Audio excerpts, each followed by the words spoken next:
Selamat pagi anak-anak, salam sejahtera untuk kita semua. Namo Sang Hyang Budaya, Namo Buddhaya. Teacher berharap anak teacher semua sehat-sehat selalu dan juga selalu semangat dalam kegiatan PBM online ini. Pada pagi hari ini kita masuk pada pertemuan yang kedua membahas tentang pembentukan BPUPKI. Masih ingat dengan BPUPKI? Apa itu kepanjangan BPUPKI dan juga siapa ketua BPUPKI? Baik, teacher akan mengulangi sedikit materi yang kita bahas minggu kemarin. BPUPKI adalah Badan Penyelidik Usaha-Usaha Persiapan Kemerdekaan Indonesia. Dan BPUPKI dibentuk oleh Jepang dan diketuai oleh Dr. Rajiman Widyodiningrat. Dan bahasa Jepang BPUPKI adalah Dokuritsu Junbicho Sakai. Dan BPUPKI ini memang Jepang yang membentuk. Dan tentunya anak-anak kami juga bertanya-tanya di dalam hati bagaimana caranya Jepang masuk ke Indonesia dan tiba-tiba membentuk BPUPKI. Nah, berikut penjelasannya.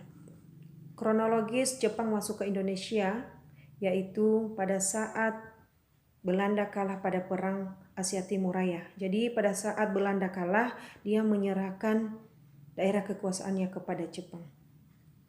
Saat Belanda menyerahkan daerah kekuasaannya kepada Jepang pada tanggal 8 Maret 1942, seperti peribahasa mengatakan seperti baru keluar dari mulut harimau dan langsung masuk lagi ke mulut buaya, yang artinya yaitu Indonesia baru saja lepas dari jajahan Belanda dan masuk lagi ke tangan Jepang untuk dijajah kembali. Itu maksudnya dari peribahasa tersebut.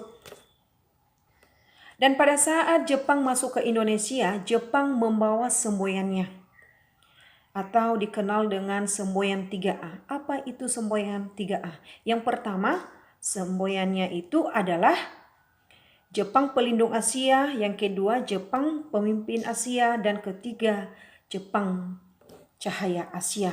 Jadi ketiga semboyan yang dibawa oleh Jepang itu dipercayai oleh orang Indonesia. Dan kenyataannya pada waktu Jepang masuk ke Indonesia itu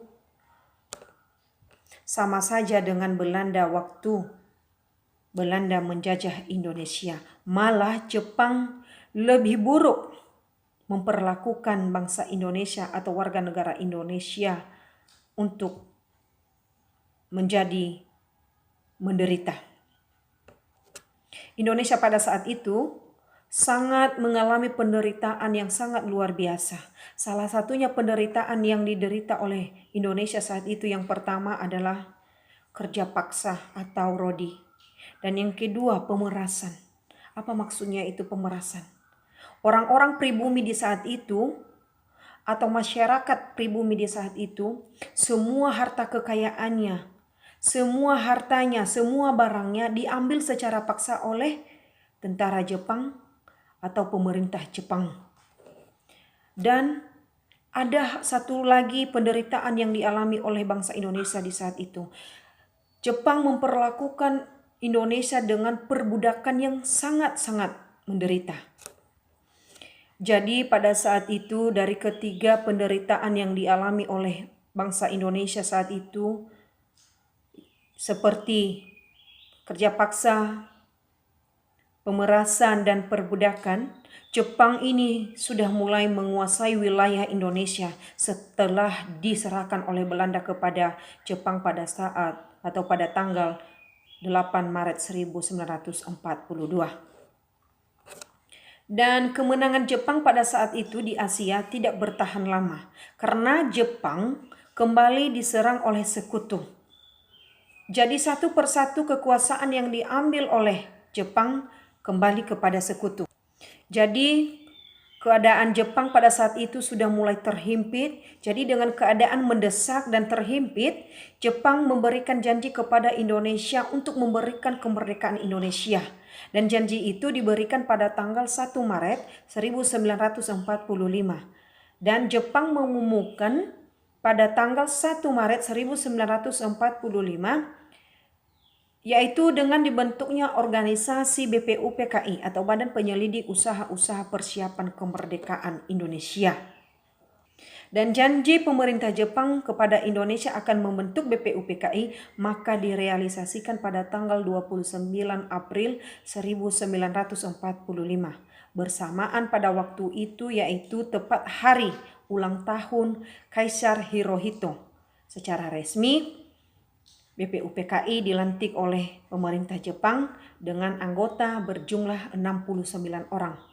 62 orang dari orang Indonesia asli dan 7 orang dari perwakilan Jepang. Dan ketua BPUPKI pada saat itu yaitu Dr. Ratjiman Wediodiningrat. Dan ada 2 wakilnya, dan wakilnya ini berasal dari Indonesia asli dan juga berasal dari Jepang. Wakilnya yang berasal dari Jepang namanya Ichibangase Yoshio, dan yang berasal dari Indonesia asli yaitu Raden Panji Soeroso. Itulah wakil ketua BPUPKI pada saat itu. Setelah BPUPKI berlanjut, mereka melakukan sidang, yaitu sidang BPUPKI. Sidang BPUPKI ini ada 2. Sidang BPUPKI resmi dan juga sidang BPUPKI yang tidak resmi. Sidang BPUPKI yang resmi diadakan 2 kali sidang. Yang pertama pada tanggal 29 Mei sampai 1 Juni 1945.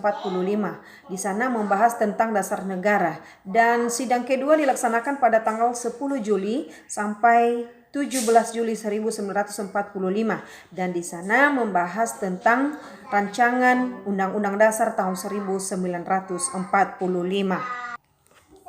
Sidang BPUPKI tidak resmi ini adalah sidang yang dilakukan pada saat reses atau pada saat masa tunggu. Artinya masa tunggu ini yaitu masa berhentinya sidang pertama dan sidang kedua. Kan sidang pertama berakhir pada tanggal 1 Juni tahun 1945 dan sidang kedua awalnya 10 Juli. Jadi masa reses itu adalah dilaksanakan pada tanggal 1 Juni atau di antara sidang pertama dengan sidang kedua. Itu yang namanya masa reses. Dan sidang yang tidak resmi ini dihadiri hanya 38 orang peserta dan dipimpin oleh Insinyur Soekarno. Tujuan sidang tidak resmi ini adalah untuk membahas mengenai pembentukan rancangan Undang-Undang Dasar tahun 1945. Dan sidang tidak resmi ini dilaksanakan pada gedung Chuo Sang-in atau dikenal dengan sampai sekarang yaitu Gedung Pancasila. Oke, sampai di sini materi kita pada pertemuan kedua mengenai pembentukan BPUPKI. Dan kalau ada yang masih kurang dimengerti dan dipahami, boleh ditanya sama teacher, boleh melalui WA ataupun melalui komentar di classroom.